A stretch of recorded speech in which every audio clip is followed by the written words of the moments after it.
Good evening, everybody. It is RJ. It is still Sunday, so it is time for the Sunday Trivia Recap.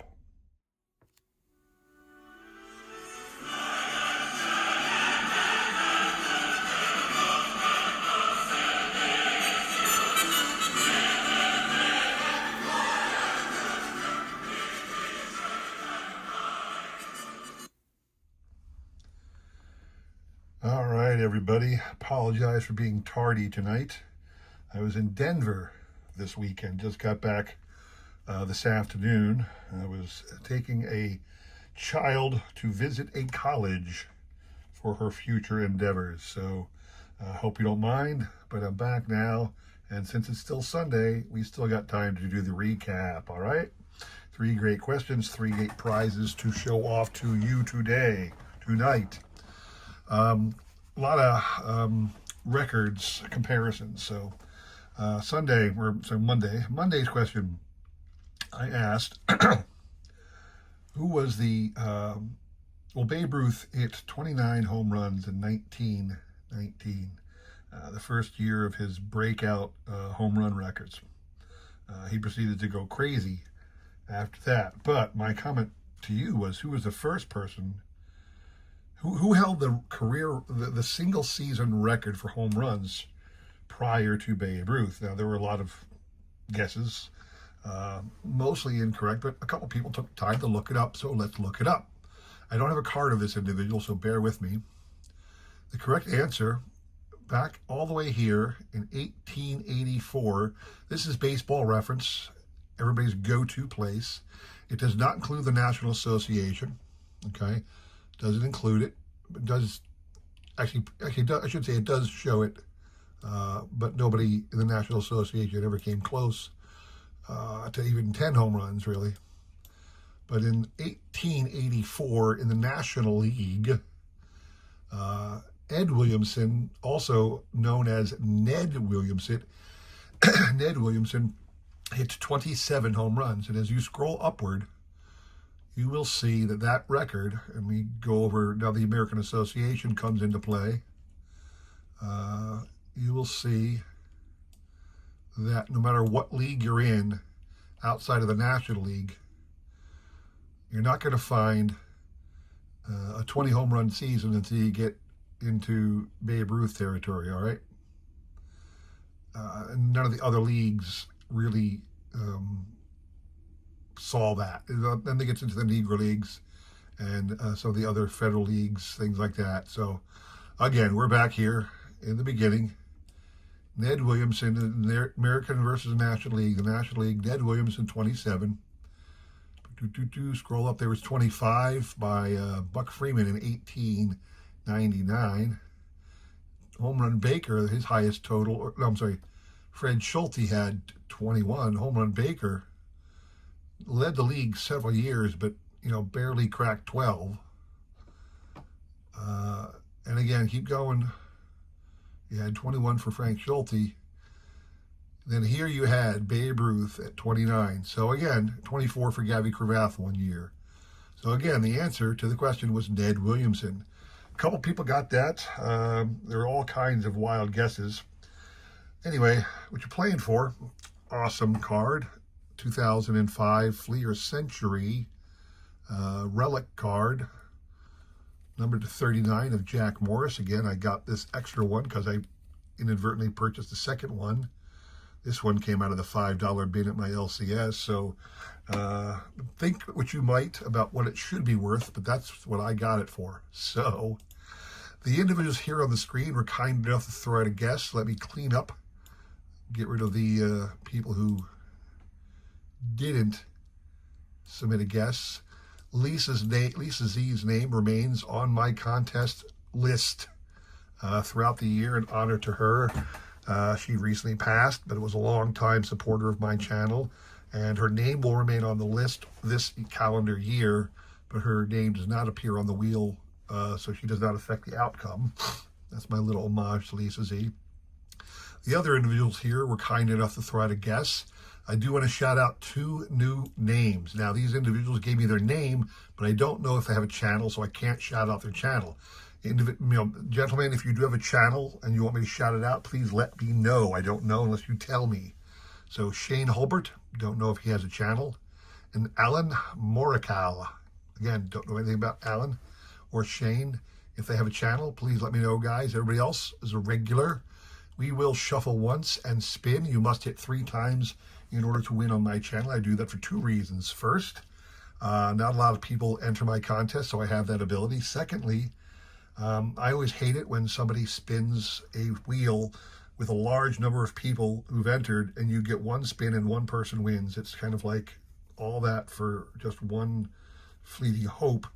But you have to do that when you have 100 people entering your contest, or even 50. Then you really can only do 1 spin and be done. Here I have so few, I can do 3 to win, and I choose to. So that's why I do it this way.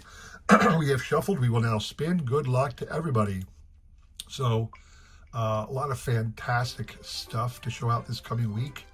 I've been picking up a lot of cool oddball items, a lot of interesting things to various projects I've been working on over the years. So whenever you can add something to a project, you know it's something worthy of showcasing. I love watching Shane over at Shoebox Legends. He does a fantastic showcase of all his buybacks. I personally am a big fan of Shane's buyback Z-Folio. I very much enjoy every time he showcases that project. And a little shout out to myself. Shane can back me up on this. I had asked him, or suggested to him a couple months ago, hey, why don't you take some time and describe for the card community the different types of buybacks that you have acquired over the year. I think it'd be nice for us. You keep showing us all these different random buyback lists, these types of foil stamps. Where did they come from? How did you get them? I said that would be a cool thing for you to show off. Pause. Hunter Boucher, congrats to you, sir. I know you're going to really enjoy this card. Moving on to Wednesday. Wednesday's question. In keeping with the record theme, I said George Sisler famously had the record for career hits, eventually broken by Ichiro, but that was like one of those untouchable records for the longest time. And you would think that 200 hits, back in the olden days, it would be difficult to get 200 hits. They played less games. They did have higher averages, so maybe you'd think they could do 200 hits, but you know, what was the first year anybody ever accumulated 200 hits? Now, there were a number of answers. Interestingly enough, there were 2 correct answers. Let me show you. Again, Baseball Reference is my source.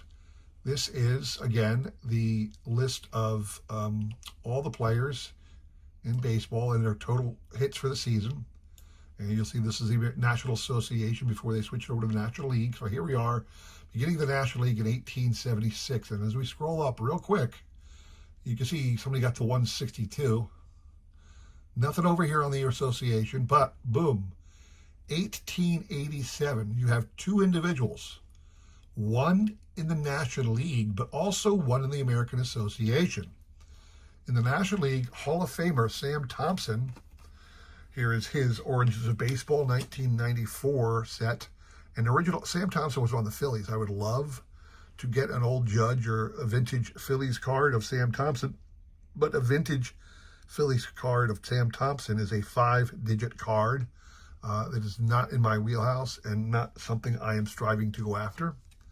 The other guy, Tip O'Neill, not to be confused with the congressman of old, if you know your political history, but James Tip O'Neill from St. Louis in the American Association. This is a reprint of his Scraps card from 1887. So SSP reprint. Love this card because this one actually came from Dave's Basement, the Dave's Basement find. Dave Blue Jacket 66. This was a card owned by his dad that now I am proud to say is part of my collection, because I do love me some reprints. So shout out to Blue Jacket 66. Anyway, those were your two answers. So there were two answers possible. And since there were two answers possible, there are two prizes. If you recall, what you were playing for, a little out of the left field for me, considering the prize, but two of the legends of basketball in an oddball set called Upper Deck World of Sport. Larry Bird sporting the Indiana State jersey, and Magic Johnson sporting the Michigan State jersey. Really awesome cards. I actually had a couple of these cards lying around. I'm kept a pair for myself. Figured it'd be nice to put together those two guys who are synonymous with each other and synonymous with 80s, late 70s, early 80s basketball. So that's what you're playing for. The individuals here on the screen were kind enough to throw out a guess. Again, I will eliminate those who did not submit a guess. We will maintain Lisa Gizzi again.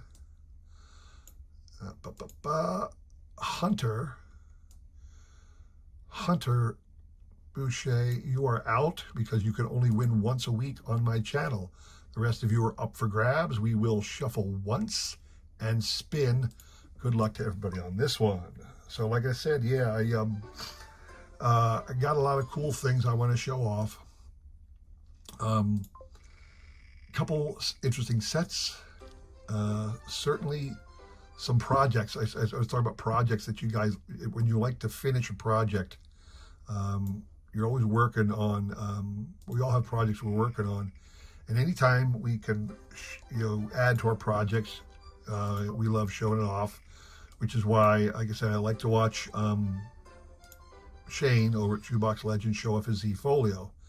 And I was saying I had recommended he do a video explaining where some of the different foil stamps came from, what product it was, what was the little release mechanism and whatnot. Is that 3? Nope, just 2 for Jimmy Licari. And he did one just a couple days ago, maybe a week or 2 ago. He actually did such a video, and he said, and I have no doubt this to be true, but he said a couple different people have asked for it over the years. See, I'm not the only one who thought to himself, Shane, you really got to tell us where you got all these awesome box things. Ooh, 3 for Robert Springs. Robert Springs, congratulations to you, sir. You're getting these awesome basketball cards, an oddity for RJ, because RJ only collects baseball. But anyway, moving on to Friday. Friday's question. I said, who is the what ball player has the highest career batting average for anybody who played their first game after the start of World War II? Now, interestingly, there's a bunch of people who are just being lazy, and I'm going to just pick on you without, not by name, but just make this evident. So many people said Ted Williams. Anybody who knows anything about baseball knows Ted Williams started in 1939, before World War II. So you guys are just being lazy to throw out Ted Williams at a guess. But let's go to the Bible of baseball. This is, again, Baseball Reference, okay? So we will start at the top. I'm going to go through these names very quickly because most of you know who they are, who had when these people started. No doubt Ty Cobb was well before the war. Oscar Charleston was a Negro Leaguer. Hornsby before the war. Joe Jackson well before the war. Judd Wilson, Negro Leaguer. Lefty O'Doul, 20s and 30s. Turkey Stearns, Negro Leaguer. Ed Delahanty, 1800s player. Tris Speaker, right around the turn of the 1800s. Mostly in the 1900s, certainly, but early 1900s. Billy Hamilton, 1800s. Ted Williams, 1939 people before the war. Dan Bruthers, 1800. Babe Ruth, definitely before the war. Dave Orr, don't know Dave Orr, but when we click on him, we find out he was an 1800s player. Dave Orr is not the answer. So we go back. Not Dave Orr. Harry Heilman, 1920s player. Pete Browning. Pete Browning was another 1800s player, not Pete Browning. Who else do we got? Wee Willie Keeler, 1800s player into the 1900s. Bill Terry, 1920s and 30s. Lou Gehrig, 20s and 30s. George Sisler, teens, 20s. Mule Suttles, Negro League player. Jesse Burkett, 1800s. Boom. Tony Gwynn. Tony Gwynn has the highest career batting average of any player to begin their career after World War II. He started his career, I'm going to say 1982 because his top score was 1983. So I'm assuming his first year was 1982. Just so happens what you were playing for is a museum collection card. Tony Gwynn, this is from the base of the 2022 Topps Museum Collection. Tony Gwynn. That's what you're playing for. And again, the individuals here on the screen were kind enough to throw out a guess. I will clear away those who did not guess, that I just kind of had them up here. Didn't get a guess from these people at that time. And everybody else, Hunter Boucher is out. Robert Springs is out. Robert won that second one, didn't he? Yeah, Robert Springs and Hunter Boucher, you are out because you can only win once a week. That leaves 8 people left. We will shuffle once and spin. Good luck to everybody on this one. So yeah, I was glad that Shane took my advice as well as the advice of some other people and did a video last week, maybe the week before. It's difficult for me to remember when he released it, describing some of the buyback programs that he gets cards from. Very cool, very informative. So please check out that video if you haven't already seen it. And again, I got a lot of great stuff. Very, I think, really interesting. It's interesting. I keep thinking to myself, what am I going to show off, this week? I got so many. I got to put out 3 videos a week. Some people want to try and put out a video a day. I ain't got time to put out a video a day. I dedicate myself on mostly I'm doing on Saturday morning. I crank out three in a row. Berry, boom, boom, boom. Story for another day. Anyway, congrats to Barry. You're getting this awesome Tony Gwynn card, all right? That's all I have for you people. I appreciate you all tuning in. Thank you very much for your support. I really appreciate it. I try my best for the rest of this great card community. So if you enjoyed that, please consider liking, subscribing, commenting, all that jazz. Thank you very much for watching. Fantastic content coming up this week. Please check it out.